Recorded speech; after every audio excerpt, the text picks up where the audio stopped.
Hello student, welcome again in my video lecture Environmental Chemistry।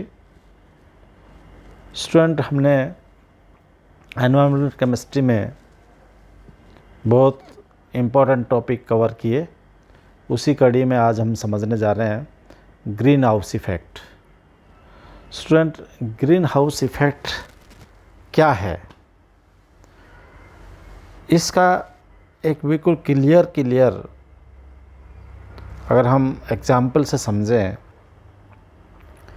तो green house effect एक ऐसा roof है जो अर्थ पर टेम्परेचर को मेंटेन करेगा। और ये रूफ जो बनी है वो बनी है गैसेस से। अर्थ के ऊपर एक अम्ब्रेला बन गया है, ये समझ लें, और उस अम्ब्रेला को कवर किया हुआ है गैसेस ने। जो गैसेस इस अम्ब्रेला में हैं उनको हम कह रहे हैं ग्रीन हाउस गैसेस। तो स्टूडेंट, आप इस फिनोमेनन को ऐसे समझें कि सन से जो रेडिएशन अर्थ पर आ रही हैं वो अर्थ पर किसी भी ऑब्जेक्ट पर आएंगी तो अर्थ का वो ऑब्जेक्ट गर्म होगा, और वो ऑब्जेक्ट गर्म होगा तो नेचुरल है कि वो ठंडा भी होगा। उसका ठंडे होने का एक सीधा सपाट आंसर ये है कि वो रेडिएशन एमिट हो रही है, और वो रेडिएशन एमिट होकर वापस स्पेस में चले जाएं तो वापस से वो area surface of earth cool हो जाएगा। तो कूल होगा तो वहाँ पर जनजीवन संभव ही नहीं होगा। अगर ग्रीन हाउस इफ़ेक्ट नहीं हो तो स्टूडेंट एक बात ध्यान दे लें, हम उम्मीद करते हैं वहाँ टेम्परेचर होगा -18, और -18 टेम्परेचर पर जनजीवन संभव ही नहीं है। And this is the importance of green house effect. मतलब यह है कि जो सन से जो हीट आई है अर्थ पर आई है वो हीट मेंटेन होना चाहिए, वो टेम्परेचर मेंटेन होना चाहिए। इसका मतलब एक अर्थ पर कवर होना चाहिए, लाइक अम्ब्रेला। वो कवर होगा तब वो हीट मेंटेन होगी, और हीट मेंटेन होगी तब वहाँ जनजीवन संभव होगा। तो जनजीवन संभव हो इसके लिए ही उत्तरदायी है ग्रीन हाउस इफ़ेक्ट। तब हम आगे इस टॉपिक को बढ़ाते हैं। तो आप सबसे पहले बात तो हमने बात कर ली what is greenhouse effect, वो आपको समझ में आ गया होगा। ग्रीन हाउस इफ़ेक्ट का मतलब बिल्कुल क्लियर है कि एक ऐसा अर्थ पर एक ऐसा हाउस और एक ऐसी लेयर जो अर्थ पर टेम्परेचर को मेंटेन कर ले। सन से जो रेडिएशन आई अर्थ पर और अर्थ से वापस से वो ऊपर जाएंगी, स्पेस में नहीं जाने चाहिए। इसके बीच में ही कुछ ऐसे गैसेस का एक एटमॉस्फेयर बन गया है, एक गैसेस का एक कवर बन गया है जो उस हीट को एब्जॉर्ब कर लेती हैं, और उस हीट को एब्जॉर्ब करके और धीरे धीरे अर्थ की तरफ ही वो मूव कर देती हैं, और टेम्परेचर मेंटेन रहता है। तो अब ये बात हुई ग्रीन हाउस इफ़ेक्ट कितने टाइप के हो सकते हैं। एक तो नेचुरल ग्रीन हाउस इफ़ेक्ट हो सकता है, और एक होता है मैन मेड। और इसमें बिल्कुल क्लियर बात है, आर्टिफिशियल और नेचुरल। आर्टिफिशियल कौन सा होगा, जैसे हमने कुछ चीज़ बना, या नेचुरल कौन सा होगा, तो 1 बाय 1 आप इसको समझ सकते हैं। Natural greenhouse effect is made from the heat energy radiated from the sun, तो वो तो नेचुरल हो रहा है। And green house gases are naturally from the presence of the atmosphere. तो इसका मतलब हम नेचुरल की बात करें तो वो होगा नेचुरल गैसेस होंगी वहाँ पर। तो अब आर्टिफिशियल में होगा तो मैन मेड हो जाएगा। और मैन मेड क्या हो रहा है सबको पता है, इंडस्ट्री जल रही हैं, कोल जल रहा है, पेट्रोलियम जल रहा है, ये फॉसिल जल रहे हैं, ये सबसे इम्पोर्टेंट होगा कि ये जो मैन मेड हो गया। तो इस तरह से हम नेचुरल कह सकते हैं कि आर्टिफिशियल कह सकते हैं, दोनों इफ़ेक्ट हमारे लिए इम्पोर्टेंट। नेक्स्ट बात यह है कि what cause green house effect.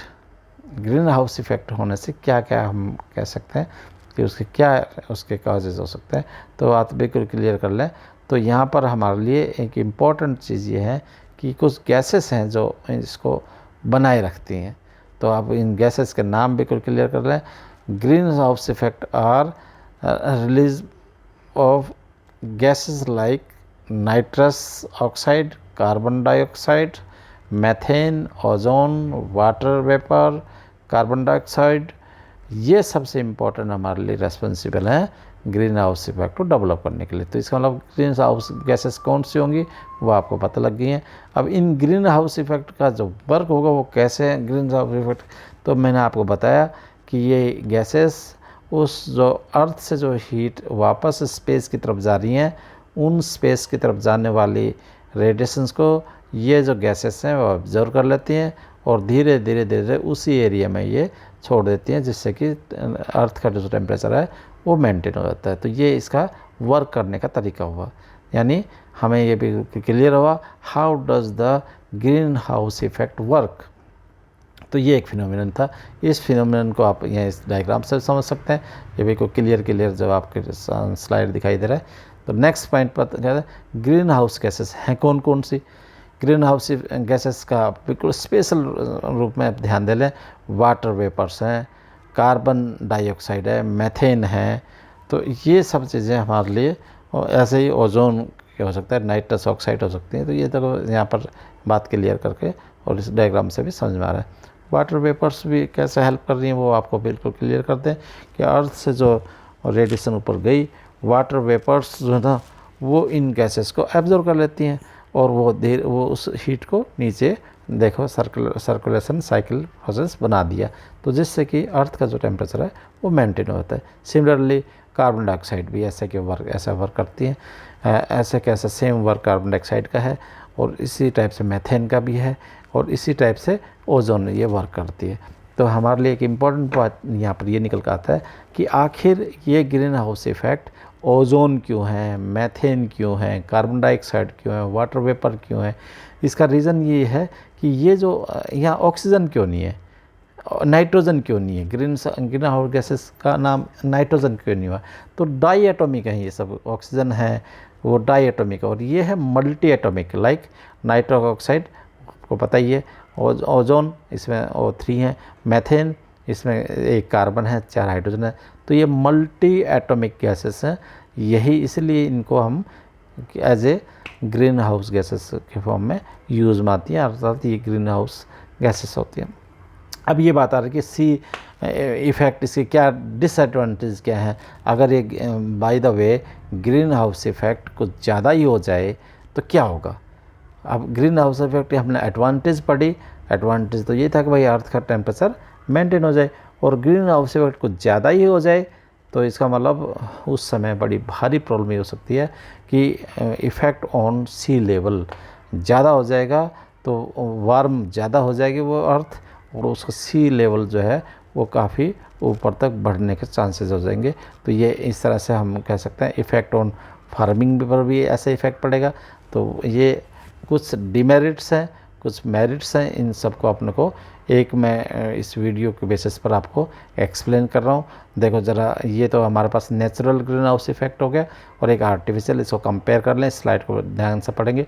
Next अगर हम देखें तो ये हैं causes of green house effect, क्या होगा।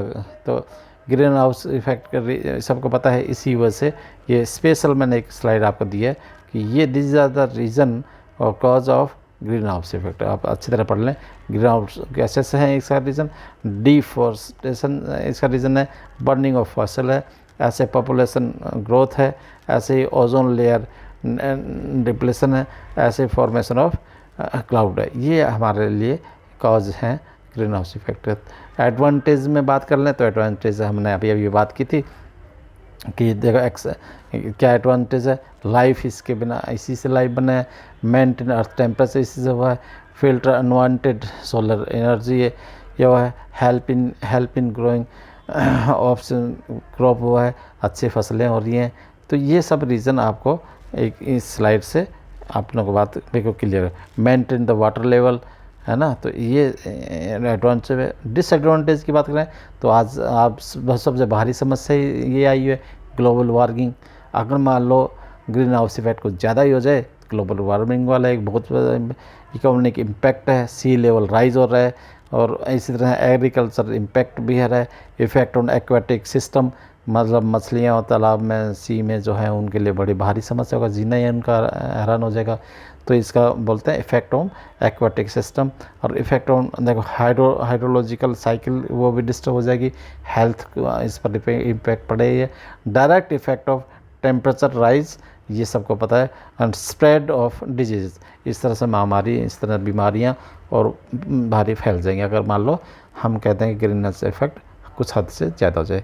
तो स्टूडेंट, इस वीडियो को आप ध्यान से समझें, लिखें और इसकी प्रॉब्लम सॉल्व करें। मैं जहाँ तक उम्मीद करता हूँ कि आप इसको सही तरीके से पढ़ लेंगे, लिख लेंगे, तो हर प्रॉब्लम को आप सॉल्व कर पाएंगे। तो स्टूडेंट, नेक्स्ट मेरे जो इसमें PDF में आपको इस पूरे लेक्चर की PDF भेजूँगा और एक होम असाइनमेंट आपको मैं सेंड करूँगा, जो आप बड़े इंटरेस्ट के साथ उसको सॉल्व करेंगे। स्टूडेंट, आज मैं इस वीडियो में इतना ही रखूँगा। Thank you for listening. Okay.